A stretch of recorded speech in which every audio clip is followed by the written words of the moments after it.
আমাদের প্রত্যাশা আজকে রায় প্রদান করা হবে। আমরা চাই এই হত্যাকাণ্ডের সাথে পরোক্ষভাবে জড়িত তাদের আজকে রায় প্রদানের মাধ্যমে দ্রুত সময়ে রায় কার্যকর করা এবং যারা এই হত্যাকাণ্ডের সাথে পরোক্ষভাবে জড়িত তাদের ফাঁসির রায় আমরা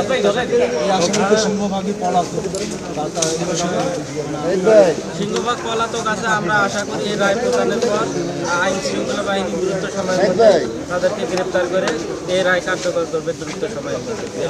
আসলে আমরা প্রথম থেকেই সোশ্যাল মিডিয়াতে বলে আসছি আসলে আমরা আবু সাইদ হত্যা মামলার রায়টা আমরা দেখতে চাই।